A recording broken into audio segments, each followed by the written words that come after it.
नमस्कार दोस्तों, मैं नीरज श्रीवास्तव। आप सभी लोग देख रहे हैं न्यू मीडिया। बिहार का इलेक्शन जितना आसान दिख रहा है, दरअसल उतना आसान है नहीं। 2024 में जो भी स्टेट्स के इलेक्शन हुए और जो भी उनके रिजल्ट आए, वो ये मानकर चलिए कि वह इलेक्शन सीधे सीधे बीजेपी और कांग्रेस के बीच की टक्कर को दर्शाता है। लेकिन बिहार के इलेक्शन में ऐसा है नहीं, क्योंकि बिहार के इलेक्शन को दरअसल जब भी हुआ है वो नीतीश कुमार के चेहरे पर लड़ा गया है और दूसरा पक्ष उनके सामने कह लीजिए या विपक्ष कह लीजिए, वो आरजेडी हमेशा रही है। बिहार के इलेक्शन को अगर हम ध्यान से देखें तो आरजेडी और जेडीयू ही दो बड़े चेहरे हमेशा बड़ी पार्टियों के नाम पर रहे हैं और बीजेपी और कांग्रेस तीसरी और चौथी बड़ी पार्टी आपको दिखेगी।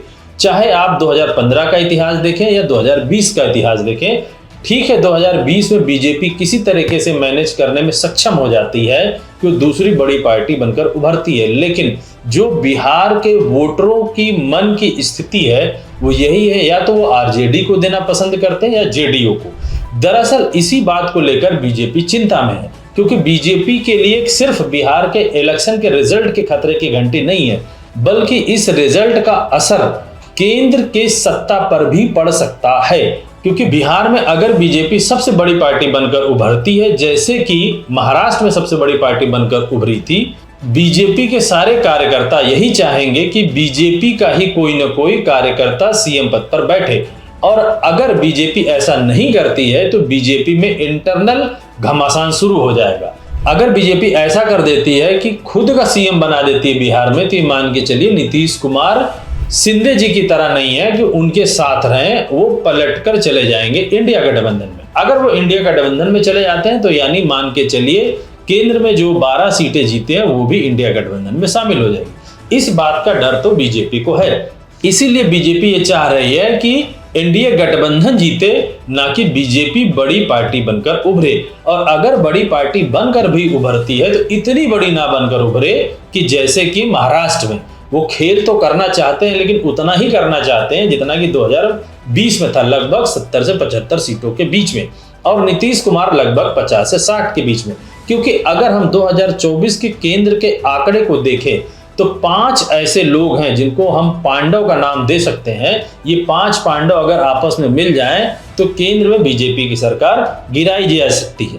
अगर हम 5 पांडव की बात करते हैं तो 5 पांडव में से सबसे पहले हम बिहार की बात करते हैं, क्योंकि बिहार में अभी होने वाले हैं इलेक्शन। बिहार में नीतीश कुमार जी जो कि जेडीयू से हैं, केंद्र में उनके पास 12 सीटें हैं जो वो एनडीए को सपोर्ट कर रहे हैं। दूसरा है एलजेपी जो चिराग पासवान जी की, जिनके पास 5 सीटें हैं और वो केंद्र में एनडीए सरकार को सपोर्ट कर रहे हैं।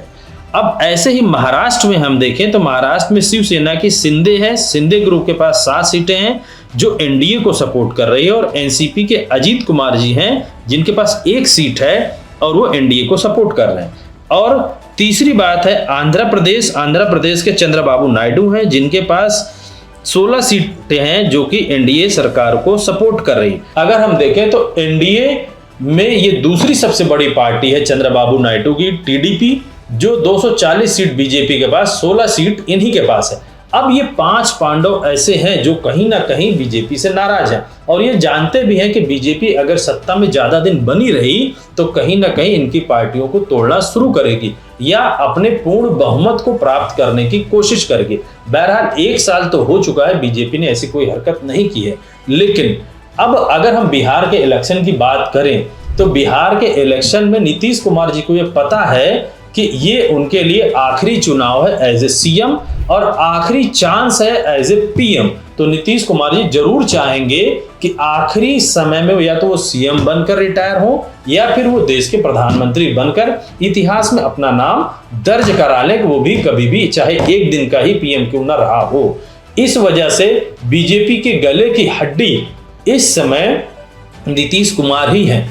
दूसरी तरफ एलजेपी के चिराग पासवान भी इस बात को बखूबी समझ रहे हैं कि अगर आरजेडी और कांग्रेस मिलकर पूर्ण बहुमत की सरकार बना लेती है तो कहीं ना कहीं एलजेपी टूट जाएगी। क्यों? क्योंकि याद करिए एलजेपी को बीजेपी ने ही तोड़ा था और उसके बाद भी आज चिराग पासवान बीजेपी में हैं। बीजेपी कहीं ना कहीं ये जरूर अंदर से चाहती है कि 5 जो सीट मिली हुई है एलजेपी को केंद्र में वो दरअसल उनके चेहरे पर मिली है, ना कि चिराग पासवान के चेहरे पर। अगर चिराग पासवान के चेहरे पर मिली होती तो मान के चले 2015 विधानसभा का इलेक्शन, 2020 विधानसभा के इलेक्शन में कुछ सीटें चिराग पासवान को आनी चाहिए थी, जबकि 2 और 1 सीटें ही आती हैं और केंद्र में 5 सीटें आती हैं। ये तो कहीं ना कहीं से बीजेपी की ही वो सीटें हैं, ये बीजेपी जानती है। इसी वजह से चाह रही है कि वो 5 उम्मीदवार टूटकर एलजेपी से उनके पास आ जाएं।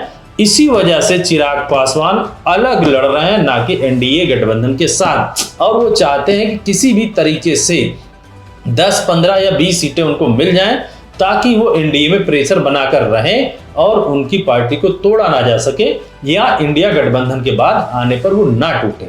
बहरहाल जो ये पांडव हैं इस समय सरकार के लिए बड़े चेहरे के साथ साथ, बड़ी उम्मीदों के साथ साथ बड़े खतरे की भी घंटी हैं। अगर हम लोकसभा की सीटों को आंकड़े के अनुसार देखें तो एनडीए के पास आज 293 सीटें हैं, जबकि जादुई आंकड़ा 272 का चाहिए।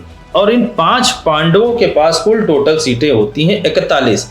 अगर इन 41 सीटों को हम हटा देते हैं तो बीजेपी यानी एनडीए गठबंधन के पास कुल 252 सीटें ही बचती हैं और 272 के जादुई आंकड़े से लगभग 20 सीटें कम हो जाती हैं। इसी बात को लेकर बीजेपी कहीं ना कहीं घबराई हुई है और यही 41 सीट अगर इंडिया गठबंधन में मिल जाते हैं, जिस चीज के लिए राहुल गांधी बहुत दिनों से प्रयत्न भी कर रहे हैं, लगातार 1 साल से वो मेहनत कर रहे हैं, उनके पीछे तेजस्वी यादव और अखिलेश यादव भी पूरी तरीके से समर्थन कर रहे हैं। वो लोग इस बात को समझते हैं कि 2025 के इलेक्शन में अगर बिहार ये हार जाते हैं या 2027 के इलेक्शन में उत्तर प्रदेश भी हार जाते हैं तो मान के चले 2027 तक आते आते सरकार गिर जाएगी, अगर 2025 में नहीं गिरती है तो। बहरहाल अगर ये सीएम नहीं बनाते हैं तो 2025 में ही सरकार गिर जाएगी। अगर ये 41 सीट एनडीए गठबंधन से हटकर इंडिया गठबंधन की ओर ट्रांसफर हो जाती है तो मान के चलिए इंडिया गठबंधन को जादुई आंकड़ा जो कि 272 चाहिए बहुत आसानी से वो पार कर जाएगी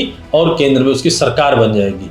बस इसी बात को लेकर बीजेपी डरी है। इसी वजह से बिहार के इलेक्शन में इस तरीके का कोई भी न्यूसेंस नहीं क्रिएट करना चाहती जैसा उसने महाराष्ट्र और हरियाणा में किया था। बहरहाल आने वाले समय में देखना बड़ा दिलचस्प रहेगा कि बिहार का इलेक्शन और बिहार के इलेक्शन का रिजल्ट किसकी झोली में जाता है। हमारे चैनल की पूरी निगाह से बनी हुई है। मैं अपने सारे दर्शकों से बोलता हूँ चैनल को ज़्यादा से ज़्यादा सब्सक्राइब करें, शेयर करें। धन्यवाद।